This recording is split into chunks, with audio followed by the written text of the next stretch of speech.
Welcome to Syllabird Basics. This is a great video to watch if you are just getting started with Syllabird and want to kind of get grips and get moving. So I'm going to go over just the basics. I'll try to keep the video as short as possible, but also show you everything you need to know, including one of the most important things for new homeschoolers to understand when using really any homeschool app, including Syllabird. So what I've got is the Syllabird app up, and I have no data at all. It's completely clean, and we're going to start from scratch. So let's start by making a new student, which you go to the Students tab to do first, and then just click New Student. And let's make a new student. Just all you need is a name. You can select a school year if you'd like. That's totally optional. And you click Save, and you have a new student. And that's really it. Now you can do some other things here. For example, if you want your student to be able to log in, have their own account to see what what's due for them, you can use this student login area here. And you can also, if you'd like, add a avatar for your student. So I think that kind of makes it a little more fun. So we'll add an avatar. I'll update your picture. So that's a student. The next thing we're going to do is create a new course. So we go to the Courses tab and click New Course. And here let's call it, let's go Math, 3rd grade. And we have our grading style to fill in. This can be graded or ungraded, and you can see a few options. If you select, let's say, % graded, you can see you have a few more options. And you can even do assignment weights, but we're not going to do that. We're just going to make this not graded to keep it simple. We need to fill in a duration, which is how long the course lasts. This is typically a semester, but it could be up to a full year or even shorter. So let's just call this one 15 weeks. And frequency, that's how many days it occurs per week. This is often 5. It could be once a week, could be twice a week, obviously. And that's all you need, just frequency, duration. And you can click Save, and you've got your course made. Okay, so now we have a course. We don't have any assignments for the course yet.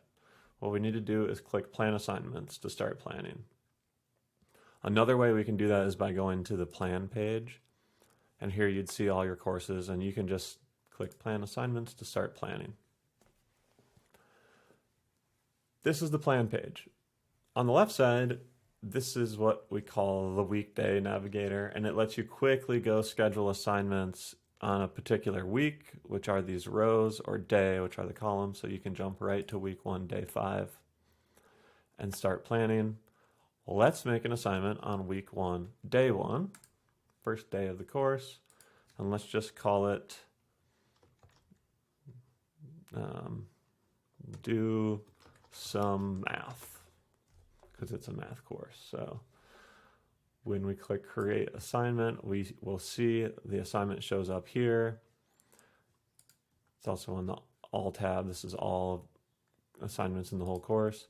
And that's basically the gist of adding assignments. Now there's a few other options we have. We can select the type. Let's say it's a quiz. We can select whether or not this assignment needs a grade. Of course, there's a description. You can add a link. So you could add a YouTube video that needs to be watched, or down here you have attachments. So you can attach, let's say, a PDF you have that explains how to do an assignment, or an Excel sheet. Anything you want to attach, you can do. And then let's say quiz 1. We'll create an assignment, and now we have another assignment, and you can see the quiz gets a little quiz badge. Now, a quick kind of bonus feature that isn't maybe needed for the basics video, but I think it's really a cool feature I want to share, is that you can create repeating assignments. So sometimes a course will have a lot of assignments that are basically the same, just on a different day. So let's say that in our math course we have a daily math puzzle. And we could go in here and type do daily math puzzle, save, create assignment, go to the next page, new, and so on. Or we can do a repeating assignment. So we do that by clicking up here and click repeating assignment. And then we have a slightly different form to fill in. So let's say this assignment happens every day in the course. And let's just say it starts week 2 and ends week 3. And it's just called do daily math puzzle. And you can click create assignments, and voila, we fill in a whole bunch of assignments all at once. You can even do repeating assignments with patterns. So let's do that again. And you can click here for pattern help. There's lots of different patterns, but let's say we want another pattern week 4 through 6, or another assignment, repeating assignment that's just called do puzzle number, and then we could say we're going to start at 15 and increment from there. These are a couple of curly braces. Again, you can click pattern help and it'll tell you all you need to know. But this will create a whole bunch of assignments starting with 15 and incrementing 16, 17, 18, and so on. So just like that, we've created a bunch of assignments for our 3rd grade math course. And at this point, new teachers, especially ones who have never used a homeschool app, will go right to the calendar and start looking for assignments. And there won't be any. Let's just prove that to you. If we go to the calendar right now, there's nothing there. And that can be confusing for, like I said, new homeschoolers.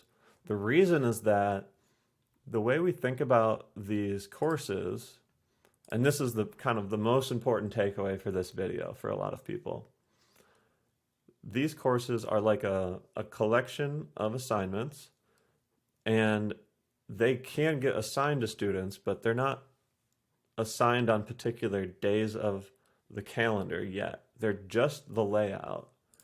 You'll notice this doesn't say Monday, Tuesday, Wednesday. It says day 1, 2, 3. So what we're going to do is enroll our student. And to do that, we go to our student. And then you can see Renee is not enrolled in any courses. We click enroll in course. And it's actually at this point that we select when we want the assignments to be scheduled. And because it's a 5-day-a-week course, this automatically fills into Monday, Tuesday, Wednesday, Thursday, Friday. But let's say you want to take, first, I don't know why you want to do this. You want it to be not Friday, but Saturday. Probably makes more sense to do this sort of thing with a 3-day-a-week course, for example, but you get the idea. And this way you have flexibility. You keep that course structure as it exists, and maybe next year you have a new 3rd grader coming up and you enroll them in the course, but a year later in the calendar, and you can do that as many times as you want. You can also share your courses with other Syllabird parents. We won't get into that. But anyway, that's the big takeaway. There's a difference between the course plan and the actual enrolling process. So once we enroll here, now we can go to the calendar and we'll see all of these assignments start to show up. And we just had 2 show up in the first week when we were planning, and the rest of them were later on.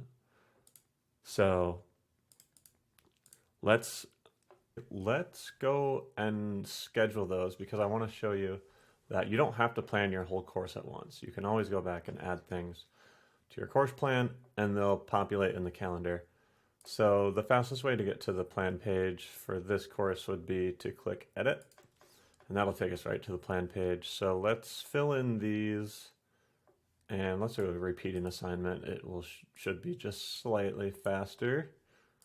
Week 1, and we'll have our very creative name, do some math.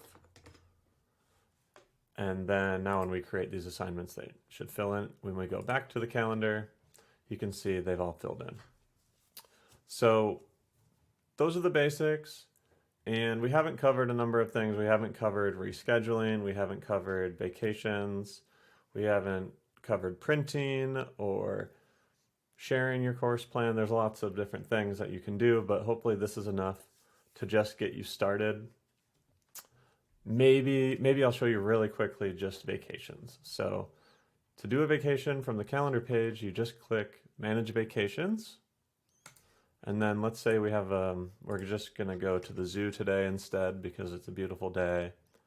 And let's schedule it for today. And when we click Add Vacation and go to the calendar, everything will shift forward a day. So all the due dates and everything, you don't need to scribble things out by hand. If we had multiple students and multiple courses, everything would be shifting over. So that's vacations. There we go, bonus. And hopefully this is enough to get you started. Thanks for watching.